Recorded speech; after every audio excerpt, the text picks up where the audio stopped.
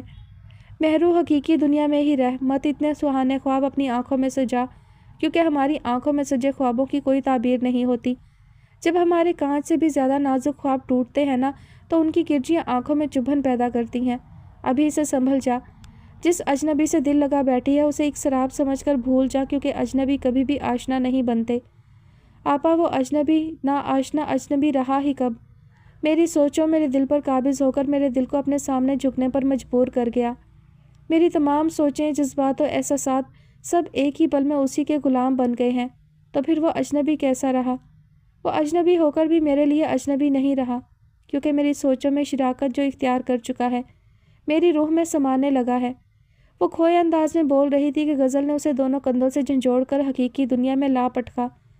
میں جو بکواس کر رہی ہوں اس کی تجھے سمجھ نہیں آ رہی۔ سوچوں میں آ بسنے سے کوئی اجنبی آشنا نہیں بن جاتا، اجنبی ہی رہتا ہے۔ اپنی اوقات دیکھ کر اونچے خواب سجا۔ ہمارے کچھ خوابوں کا تعلق ہماری آنکھوں سے نہیں بلکہ ہماری روح سے ہوتا ہے، جن کو کوئی تعبیر نہ ملے تو ہماری روح گھائل ہو جاتی ہے۔ اسی وقت کا تو رونا رو رہی ہوں آپا، اور شاید تا دم زیست یہی رونا رہے کہ اس نے ہمیں کیا بنا کر پیدا کیا، کیوں اس نے اتنی ناانصافی کی۔ اس نے حوا کو صرف آدم کے لیے تخلیق کیا، نیک بیویوں کو نیک مردوں کے لیے۔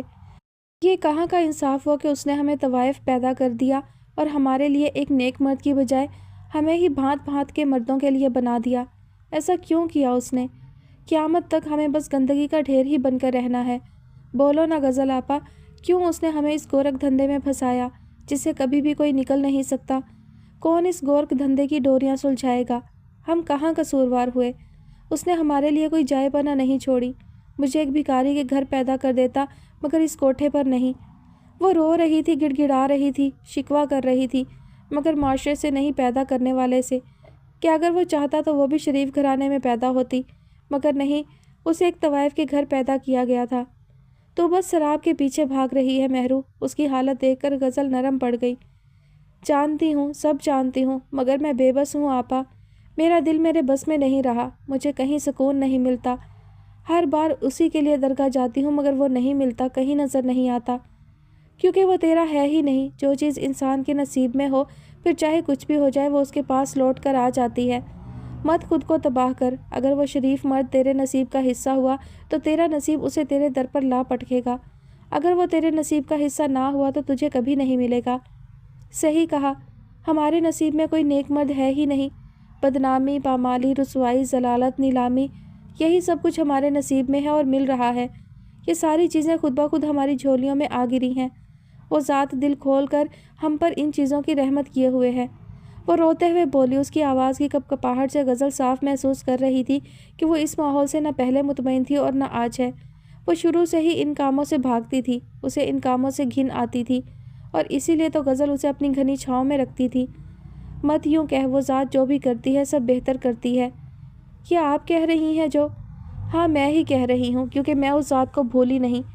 آج بھی یاد ہے، بس فرق یہ ہے کہ میں ناپاک ہو چکی ہوں۔ میرے دل سے زیادہ میرا جسم گندگی میں لتھڑ چکا ہے، جو اس مالک کے حضور حاضری دینے سے منع کرتا ہے۔ غزل نے مہرماں کا چہرہ اٹھا کر اپنے دونوں ہاتھوں کے پیالے میں لیا اور اس کے آنسو صاف کرتے ہوئے دوبارہ گویا ہوئی۔ وہ جو بھی ہے تو اسے جلد بھول جا۔ اگر تو نے اسے بھولنے میں دیر کر دی تو دل پہ اتنی گہری چوٹ کھائے گی کہ اس چوٹ کا گہرا زخم ناسور کی شکل اختیار کر جائے گا، اور دل پہ لگنے والی چوٹ کے گھاؤ بہت ہی گہرے ہوتے ہیں، جو اتنی آسانی سے بھرتے بھی نہیں، اور اگر بھر بھی جائیں تو درد کی ہلکی سی چبھن باقی رہتی ہے۔ اس لیے اپنے قدموں کو روک لے، اس کے عکس کو ایک وہم سمجھ کر جھٹک دے، فائدے میں رہے گی۔ جیسے میں سب کچھ بھول گئی، وہ عکس، وہ باتیں، وہ یادیں، یہ سب میرے دل میں کہیں دفن ہو گیا ہے۔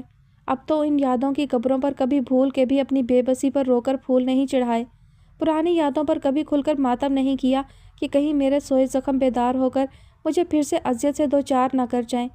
غزل کھوئے ہوئے انداز میں بولی کہ دل پر گھاؤ تو اس کے بھی لگے تھے جن کی چبھن وہ ابھی تک محسوس کرتی تھی، مگر ظاہر نہ ہونے دیتی۔ وہ کچھ بھی نہ بھولی تھی، نہ ہی وہ چہرہ، نہ ہی وہ نام، اور نہ ہی وہ محبت، بس مہرو کو دل بہلانے کے دلاسے دے رہی تھی۔ دل پر گھاؤ لگ چکا ہے آپا، اب نفع نقصان کوئی معنی نہیں رکھتا کہ دل نے نقصان ہی جھیلا اور انتظار کی سولی پر لٹک گئی۔ بے بسی نے مجھے اپنی بیڑیوں میں جکڑ لیا ہے۔ ہماری بد نصیبی، بدبختی ہمیں بہت ذلیل کرواتی ہے، نہ جانے کب تک یہ کھیل چلے۔ بس میری یہ ایک دعا پوری ہو جائے کہ وہ مجھے زندگی میں ایک بار، صرف ایک بار ملے، تاکہ میں اسے ایک بار دیکھ کر اپنے دل کو پرسکون کر سکوں۔ تب میں اپنی گندی شناخت کو بھول کر اس مالک کے در پر سجدہ دوں گی۔ اس کے یہاں تو سب برابر ہوتے ہیں نا، وہ میرے دل کو دیکھے گا، میری شناخت کو نہیں۔ بس ایک بار وہ اجنبی مل جائے۔ اس کی بات پر مہرماں اس سے دل میں مخاطب ہوئی، کیسے اسے بتاتی کہ اس کے دل پر تو کیا روح پر گھاؤ لگنے لگے ہیں۔ وہ احمد کے آفس موجود کب سے اس کی منتیں کر رہا تھا، اور احمد تھا کہ اس کی بات کو کسی خاطر میں ہی نہیں لا رہا تھا۔ آج ڈنر پر تم آ رہے ہو، بس میں نے کہہ دیا، تیمور نے حتمی بات کی۔ میرے پاس اتنا فضول ٹائم نہیں، سمجھا کرو تیمور۔ احمد نے صاف انکار کرتے ہوئے ناک ہوتے دروازے پر الیون کو دیکھ کر اسے اندر آنے کی اجازت دی، جو اس کے پاس آ کر اس کے سامنے فائل رکھ چکا تھا۔ تیمور نے فائل کا سرسری سا جائزہ لیتے احمد کو دیکھ کر اس کے پاس کھڑے الیون کو مخاطب کیا۔ الیون یار، جسٹ گیو می اے فیور۔ الیون نے تعجب سے تیمور کو دیکھا۔ شیور بھائی، وائی ناٹ؟ نہیں الیون، تم اس کی کوئی بات نہیں مانو گے۔ احمد تیمور کی بات سمجھ کر الیون کو پہلے ہی تنبیہ کرنے لگا۔ اسے بولو انسانوں کی طرح میرا انویٹیشن قبول کرے، 1 گھنٹے سے منتیں کروا رہا ہے۔ تیمور کی بات پر الیون مسکراتے ہوئے احمد کی طرف دیکھنے لگا۔ لالا اتنے خلوص سے کوئی دعوت نامہ دے تو اسے ٹھکراتے نہیں۔ دیکھو تیمور، آج کل سب بہت بیزی جا رہا ہے، میرے پاس وقت۔ احمد کی بات مکمل بھی نہ ہو پائی کہ الیون نے منت بھرے لہجے میں اس کی بات کاٹی۔ لالا پلیز، جو بھی کام ہو مجھے بتا دیں، بٹ تیمور بھائی کا دعوت نامہ مت ٹھکرائیں۔ الیون بھی چاہتا تھا کہ احمد تھوڑے مصروف ماحول سے نکلے، جس نے شادی کے بعد خود کو زیادہ ہی مصروف کر لیا تھا۔ یہ ہوئی نا بات، یقیناً تم الیون کی بات ہرگز ٹالنا نہیں چاہو گے۔ تیمور نے سامنے پڑے چائے کا کپ اٹھا کر سپ لیا۔ الیون، تم واحد بندے ہو جس کی احمد کوئی بات نہیں ٹال سکتا۔ کپ سامنے رکھتے ہوئے وہ اٹھ کھڑا ہوا۔ اس میں کوئی شک نہیں، اسی لیے تم نے اس کے کندھے پر رکھ کر بندوق چلائی۔ احمد کے جواب پر تیمور نے مسکراتے ہوئے اپنی گاڑی کی چابی اٹھائی اور الیون سے ہی مصافحہ کیا۔ انتظار کروں گا۔ ایک بار پھر سے احمد کو یاد دہانی کروا کر چلا گیا اور احمد بس تیمور کی پشت کو گھور کر رہ گیا۔ وہ ایسا ہی ضدی تھا، بس اپنی منوانے والا۔ وہ جانتا تھا اب احمد ضرور اس کی دعوت پر موجود ہوگا۔ احمد نے سر جھٹکا اور الیون کی طرف متوجہ ہوتے اسے بیٹھنے کا کہا، پھر بڑے سکون سے اسے فائل میں موجود ویک پوائنٹس ڈسکس کرنے کے ساتھ ساتھ اسے سمجھانے بھی لگا۔